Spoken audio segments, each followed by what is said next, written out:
A lot of people think that in order to be financially independent that you need to be super minimalistic and only live on the basics. And while I do think that minimalism can play a role in financial freedom, I don't think it has to be the center of your world. So today I kind of just wanted to talk about my journey and how minimalism plays into my life. So, a couple of years ago, I read the book, The Life Changing Magic of Tidying Up by Marie Kondo. And I read the whole book probably within like a day or two. I was at this time in my life where I really needed to declutter and purge some stuff out of my life that no longer suited me or brought joy to my life. So I actually did the strategy in the book, which, if you don't know, it involves kind of making groups of each type of commodity, like say that's all your pants, all your sweaters, all your books, and putting them in a pile. And then you kind of go through it one by one and see if it sparks joy or makes you happy. So I actually did that with all of my possessions, which took a long time. And I ended up getting like, I don't know, like 30 bags of donations to bring to Goodwill. So I really went through my entire life, and it was shocking how much I was keeping from a previous life that I didn't necessarily need anymore. And this has been something I've always struggled with. Like, I find it hard to let items go once they are in my life. And everybody that knows me knows that I do struggle with this. So, for me to go through that process, it was huge. And I was able to get rid of a lot of stuff.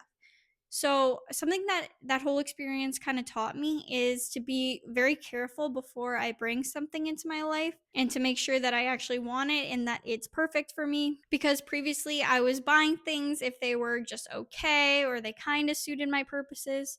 So, I was really accumulating a lot of junk, especially if things are free. Like, I think a lot of people struggle with that as well. Like, you just take in this stuff, but you don't really need it, and then you don't have a place for it, and you don't really want it either. Like, you would never go and buy that. So, I think it's hard when you're just given stuff for free as well. And anyone who's moved or like gone through this experience, I think really knows that you have a ton of stuff in your house. Like, there's just stuff everywhere, and it can be kind of like shocking to see all of that. So, when I did that experience, I really got to understand like, wow, I have a lot of stuff and I don't use it nearly as much as I thought I would by keeping that item. So before this experience that I had where I went through everything and read that book, I can't even imagine how much money that I just spent on random items that didn't really suit me. Like, it was shocking when I saw those like 30 bags that I'm bringing. Like, I could not imagine how much money I probably spent on all that stuff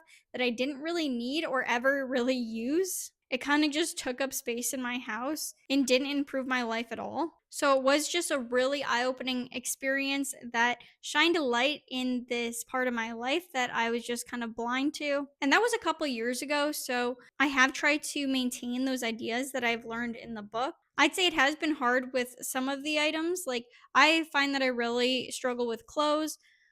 Other items, it's been kind of easier, so I kind of know my strengths and weaknesses with stuff like that. And now that it has been a couple years, I do think I should even like go back and start re-looking at things again because your life changes a lot. That was, I think, like 7 years ago now. So I think my life has changed, and you don't see these things every day. A lot of things are just kind of like hidden away in a closet or at the back of your closet or under something in storage.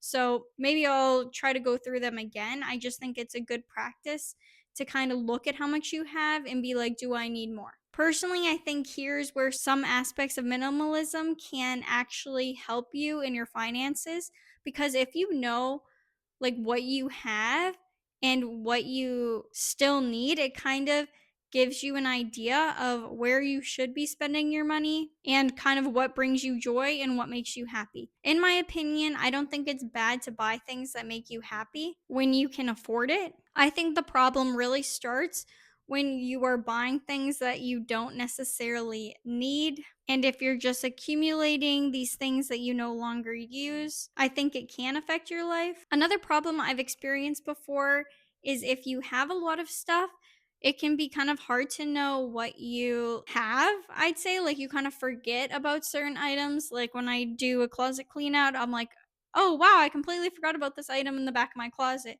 because I just have so much stuff and so many clothes that it can be hard for me to see those items from the back, or like if I'm cooking and then I realize we have two spatulas, like we don't really need two spatulas, but we have them.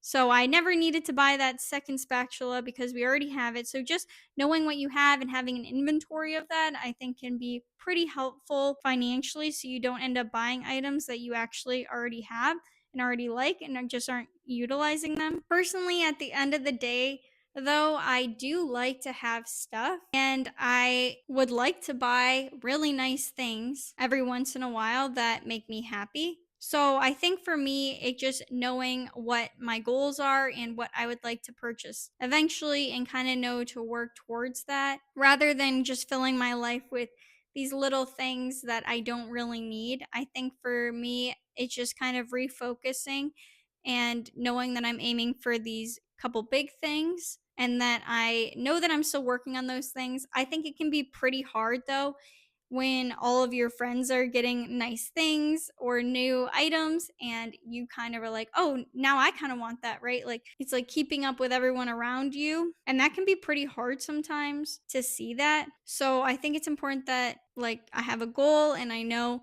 this is what I'm aiming for and just kind of reminding myself of that or else I think I'll get kind of distracted and maybe I won't be able to reach my goals because I'm getting so distracted by these little things that I don't actually want. So for me, just knowing what I want, working towards that, and making a plan to accomplish that. And maybe for you, that's something that makes sense. Again, these are just kind of my experiences and what I'm going through and what my perspective is on these different items and how minimalism plays into my life. Your experience could be completely different. Everything is just so personal and you're going to need to figure out what works best for you. This is just my experience and how I'm letting it play into my life. I really am trying to focus on purchasing things that I actually need and that will make my life better. And at the end of the day, that'll just save me money and save me space in my house. So I hope this video helped you or gave you some ideas of some sort. Thanks for watching, and I'll see you next time. Bye.